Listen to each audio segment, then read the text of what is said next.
We will slowly recover from the shock of what will happen to all companies, online and offline, with the opening of Onpassive to the world. We stopped off at social media platforms like Facebook.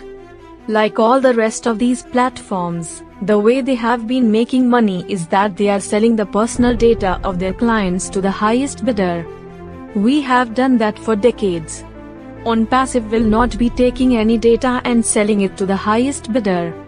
It starts out with the CEO of Onpassive, Ash Mufareh.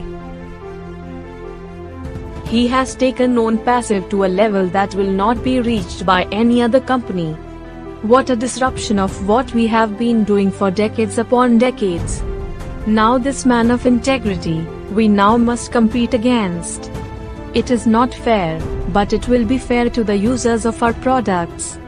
For decades we have formed a monopoly on all the products that our users have been using. Now there's competition. The competition lies in our competing against other companies using and selling the products that Onpassive is marketing, only their products are better. The difference is that our business models have been surpassed by Onpassive's business model. Onpassive is a privately held company. Ash Mufareh is sharing his wealth with the founders in Onpassive. That's extraordinary. We are stuck. We are going to see many other social media platforms disappear, because why would someone want to be a part of something that would have their personal data sold and their privacy exposed to strangers? Onpassive has its own data center. It has a social platform that is at no cost to its users. It is called Onet. Onet is going to overpower those other social media platforms, creating a company unselfishly the way Ash Mufareh has structured Onpassive to be brilliant. The social media platforms, must make as much money as possible because Onpassive is going to take a massive amount of business away from all these social media platforms. Wow!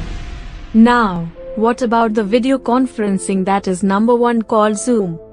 Zoom has formed an incredible market because it filled the need that was created when the pandemic started.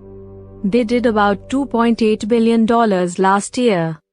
The global video conferencing market size was estimated at $6.28 billion in 2021 and is expected to reach $7.71 billion in 2022. According to Fortune Business Insights, the global video conferencing market size is projected to reach $14.58 billion in 2029.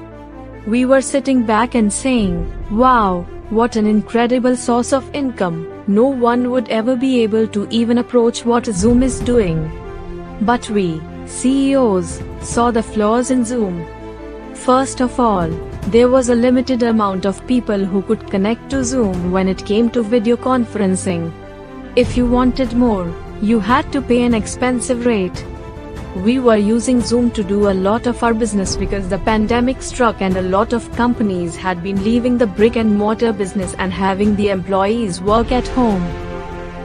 But guess who was paying attention to what was happening with Zoom? Ash Mufareh, that's who.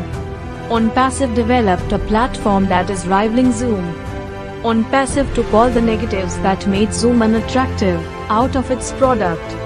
Onpassive as we speak now has a product called DoConnect. We do not know very much about this platform because there is not enough information. What we have been able to hear is that DoConnect will overtake and take most of the business when it comes to video conferencing. That's all we know. Warning to all of those video conferencing companies, watch out for Onpassive and DoConnect. We thought that this day would never happen, but it is going to. Is it too late to be a founder of Onpassive? We heard that it is too late, but Onpassive will open its doors to customers and resellers.